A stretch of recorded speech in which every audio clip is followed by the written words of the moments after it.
Neste segundo vídeo sobre a expansão urbana, vamos falar sobre a periurbanização e sobre a rurbanização. Vamos também introduzir as áreas metropolitanas. Começando então pelas áreas periurbanas. Estas são espaços exteriores à cintura suburbana. Os usos e as estruturas urbanas misturam-se com as rurais. A ocupação do espaço rural é cada vez mais descontínua e, portanto, são áreas em que vamos encontrar muitas vezes a coexistência com esses mesmos espaços rurais.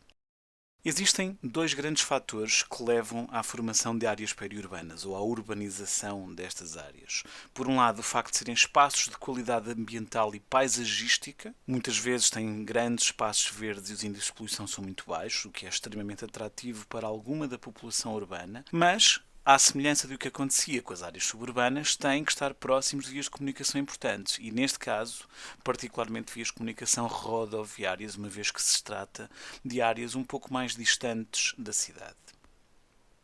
Estas áreas apresentam várias características, 5 na verdade. Por um lado, encontramos uma implantação dispersa da habitação urbana no meio rural.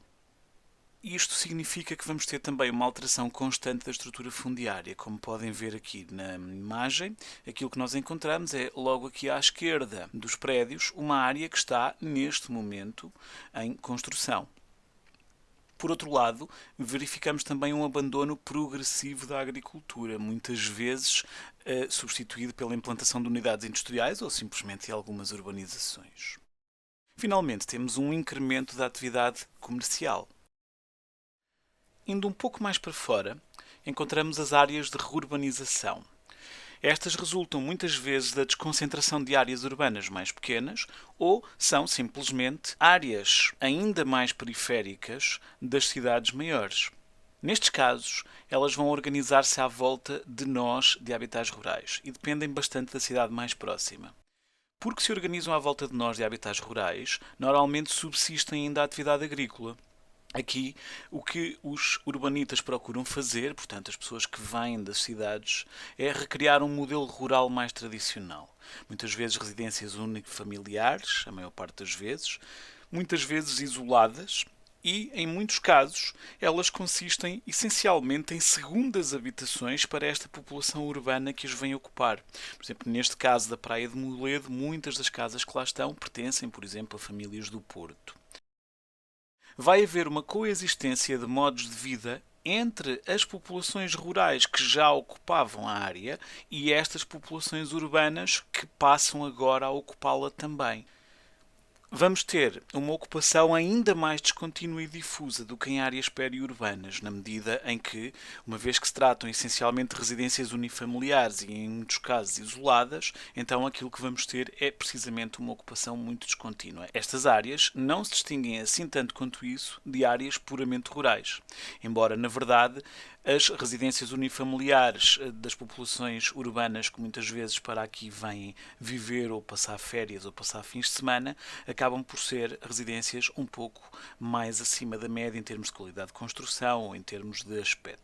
Áreas de rurbanização e até certo ponto as de periurbanização têm vindo a estar associadas mais recentemente ao fenómeno do êxodo urbano, que é um fenómeno oposto àquilo que é o êxodo rural. Ou seja, temos uma fuga, entre aspas, de população da cidade para espaços peri- ou rurbanos.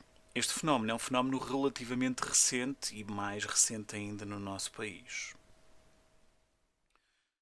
Então, esquematizando, se nós partirmos de uma cidade, ela, depois de terminada a sua fase centrípeta, vai crescer primeiro para subúrbios, através de um processo de suburbanização, depois para espaços periurbanos e espaços rurbanos. Nestes casos, aquilo que vamos verificando é que a distância à cidade em si vai aumentando. Passando às áreas metropolitanas, que são um outro tipo de áreas que são criadas pela expansão urbana, aquilo que nós temos neste esquema é uma representação da população residente numa determinada área, neste caso uma cidade ao centro, mas também da população residente em dois pequenos centros, chamemos-lhes vilas, aldeias, que ficam um de cada lado, neste caso um pouco mais afastados. Numa fase inicial, aquilo que podemos ver é que Toda a população residente na cidade trabalha também na cidade, uma vez que os dois gráficos, o gráfico da população, a laranja, e a linha do emprego, a vermelho, correspondem exatamente, tanto na cidade, mas também nos dois pequenos centros. Vamos passar a uma fase inicial de suburbanização, em que a fuga do centro da cidade se dirige para os subúrbios, mas também se dirige para os tais pequenos centros que muitas vezes rodeiam estas cidades. Agora, aquilo que conseguimos ver também é um desfazamento entre os gráficos. Os gráficos de população já não correspondem ao emprego. Se virmos os dois pequenos centros, mas também as áreas suburbanas da cidade, têm menos emprego do que população.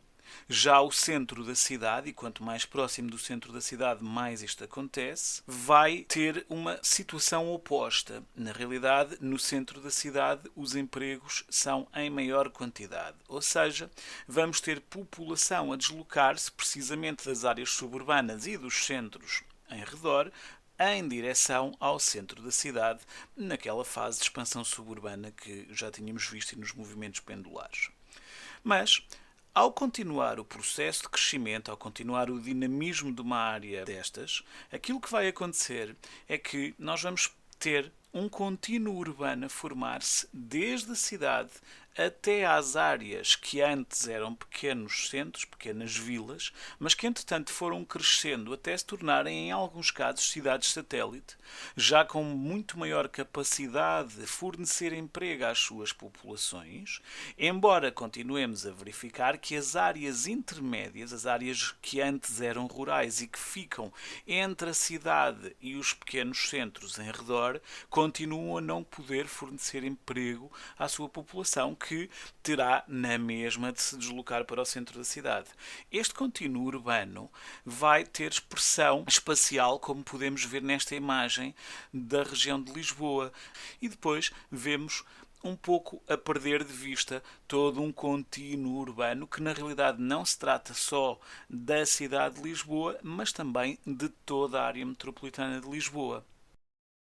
Uma área metropolitana é uma área que tem toda uma continuidade territorial e que é polarizada por uma grande cidade, com a qual toda essa área territorial, todas essas populações e povoações vão estabelecer relações de interdependência.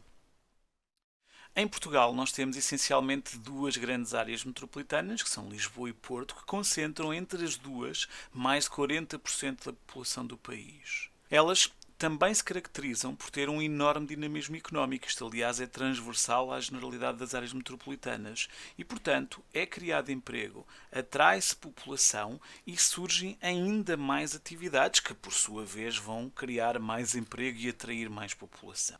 Daqui resultam grandes fluxos de pessoas e bens de e para a cidade polarizadora. Estas regiões são extraordinariamente dinâmicas, mas também muito movimentadas e, portanto, com uma série de problemas, como iremos ver depois mais tarde.